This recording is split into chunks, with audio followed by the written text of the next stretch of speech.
Bonjour et bienvenue à ce qui est déjà ma troisième vidéo sur cette nouvelle chaîne dédiée entièrement à Flesh and Blood.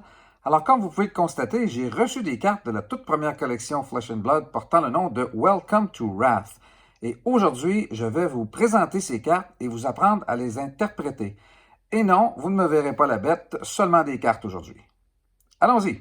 Donc, quand on ouvre un paquet de Flesh and Blood, on se retrouve avec une pile de 16 cartes par paquet, dont la première est souvent une carte token. Donc, celle-ci représente une des 4 héros de la collection, entre autres Dorinthia, dans sa version jeune. Et là, je m'explique ce que je veux dire. C'est que quand on joue la version jeune, le cercle vert ici représente le total de points de vie que l'on a quand on débute la partie. La version adulte, on commencerait avec 40 points de vie. Alors, on commence déjà avec l'interprétation des cartes. Ici, dans le bas, à gauche, nous avons le chiffre 4. Ça représente un peu, comment je pourrais dire, l'intellect du héros ou de la héroïne. Ça veut dire qu'à la fin de notre tour, on pige toujours 4 cartes ou on remplit notre jeu pour s'assurer que notre jeu comporte toujours 4 cartes avant d'entreprendre la prochaine étape. Alors, Dorinthia. Et cette carte token est une carte recto-verso. On voit l'autre côté Ninja Weapon. Bon, ce que ça veut dire, Ninja Weapon, c'est qu'on ne peut utiliser cette carte que lorsque l'on joue l'héros ninja. On ne peut pas le jouer avec Brute ou avec Warrior, comme c'est le cas de celui-ci. Alors, c'est une Warrior.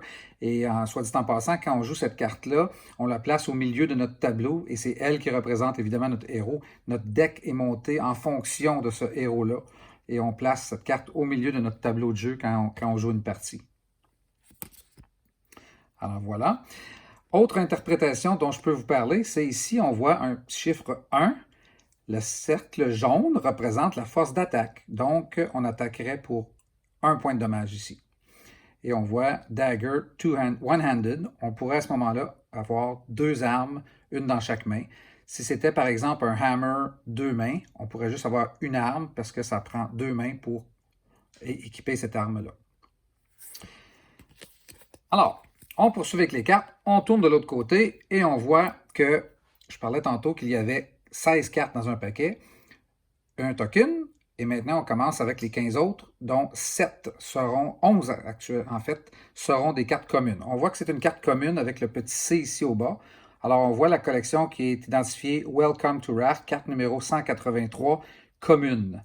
Et c'est une carte générique, Action Attack.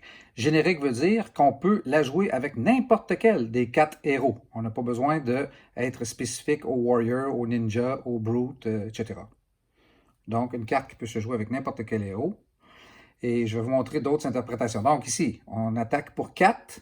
Et à droite, ça, c'est le sigle de défense. Alors, on défend à 2 quand on utilise cette carte.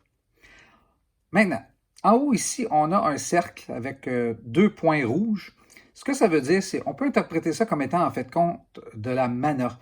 Si on pitch cette carte, il y a un endroit où on dépose une carte, une section pitch sur notre tableau de jeu. Et quand on envoie cette carte dans la zone pitch, on obtient 2 mana. Et à ce moment-là, on pourrait jouer, regardez ici, la carte, elle coûte 1. On va regarder la suivante, là, elle coûte 0. On va regarder la suivante, elle coûte 3. Donc, pour pouvoir jouer cette carte-là, il faudrait qu'on ait en banque 3 mana. On a pitché 3. Donc, la carte que je viens de vous montrer, on ne pourrait pas la jouer ce tour-ci. Il faut se fier à, on a 2 mana, on a le droit de jouer une carte qui coûte 1 ou 2. Ou 2 cartes qui coûtent 1. Ici, vous voyez une ligne jaune. La ligne jaune correspond au fait que c'est une carte qui pitch 2. On va voir un peu plus tard qu'est-ce que ça veut dire quand on a une différente couleur ici au haut. Donc, on va passer à la seconde carte, c'est qui va être une commune encore une fois. Action générique, elle peut être jouée avec n'importe quel héros. On attaque avec 3, on défend avec 2. Et elle ne nous donne qu'une seule mana pour jouer. Elle coûte 0 pour jouer. La carte suivante, encore des communes. Comme je vous dis, les premières communes, les 5 premières sont des génériques. Donc, peuvent être jouées avec n'importe laquelle de nos héros. Elle coûte 5. Excusez-moi. On attaque à 5, on défend à 3. Et voyons ici, 3 mana, quand on pitch cette carte, les 3 mana correspondent toujours à la ligne bleue et elle coûte 3 mana pour pouvoir jouer. Mais encore là, si on utilise cette carte-là comme étant une pitch card, on ne pourra pas la jouer, là. On a le choix, un ou l'autre. On poursuit encore avec Scar for a Scar, pitch 3, coûte 0 pour jouer, attaque et défend à 2, carte commune, Welcome to Wrath numéro 193, et voilà. Déjà là, on a pas mal vu l'interprétation des cartes en tant que telles, mais on va poursuivre parce qu'on est rendu à la carte numéro 5. Alors, commune, encore une fois, c'est une carte d'équipement. La carte numéro 5 dans un paquet est toujours une carte d'équipement. On voit que c'est générique. On pourrait équiper n'importe lequel de nos héros avec cette carte-là.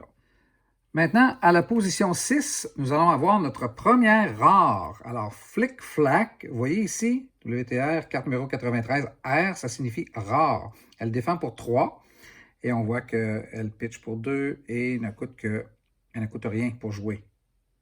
Alors, une rare.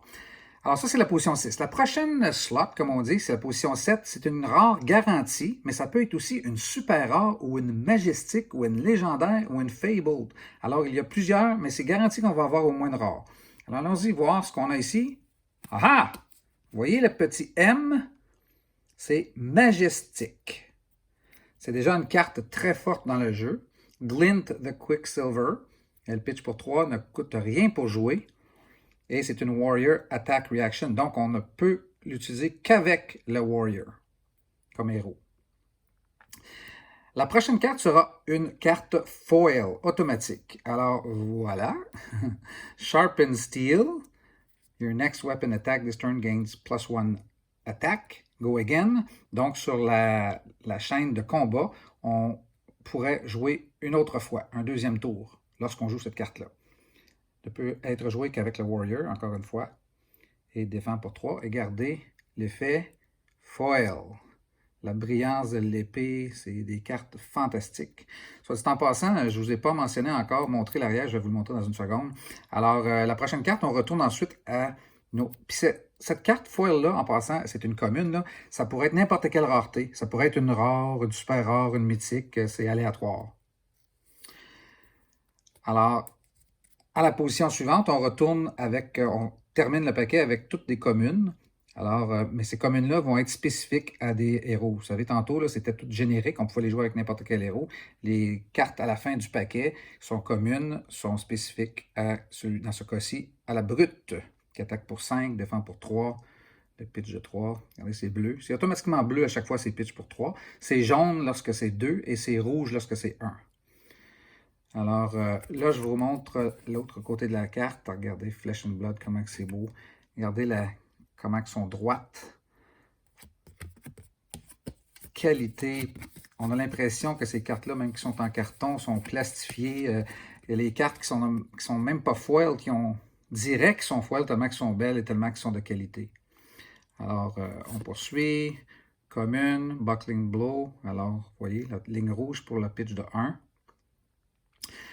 Dans une autre vidéo, on va regarder la façon en tant que telle que ça se joue, ce jeu-là. Pour l'instant, je voulais vous montrer l'interprétation des cartes. Attaque pour 6, défend pour 3, boot action. Savage Swing, je pense qu'on a vu un autre. C'est une autre chose que je voulais vous montrer. Regardez ici. Savage Swing, vous retrouvez la carte, elle est identique, sauf que une pitch pour 2, jaune, pitch pour 3, bleu, et il y a la même carte aussi en rouge. Donc, chacune des cartes, on les retrouve en 3 versions différentes. Et dans le jeu Flesh and Blood, on a le droit de jouer 3 cartes de chaque. Donc, théoriquement, dans un deck, on pourra avoir un total de 9 Savage Swing dans notre deck. Wrecker Romp, toujours les communes. Oh, on attaque pour 7 ici, on défend pour 3, c'est bien. Coûte 2 pour jouer par contre. Head Jab, Go Again. La plupart des Go Again se retrouvent dans les ninjas. Les ninjas ont des techniques d'attaque, disons, surnaturelles, donc souvent des Go Again avec les cartes ninja. Encore là, ce n'est pas une foil, regardez la qualité de l'image. Sharpened Steel, on l'a vu tantôt en version foil, voici en version régulière, et même à ça, on a une belle qualité de carte. Whelming Gust Wave, Ninja, Attack. Et enfin, on revient à notre carte token, qui est notre carte de héros. Alors, dans une vidéo subséquente, je vais vous présenter, comme je vous disais tantôt, la façon dont on dispose nos cartes et qu'on joue la partie. Par exemple, ici, donc, si on choisirait de jouer le Warrior, on la placerait comme ça. Ici, c'est une pièce d'équipement. On a 4 pièces d'équipement qui vont à gauche et ainsi de suite. Alors, c'est tout pour aujourd'hui. Merci tout le monde. Prenez soin de vous. À la prochaine.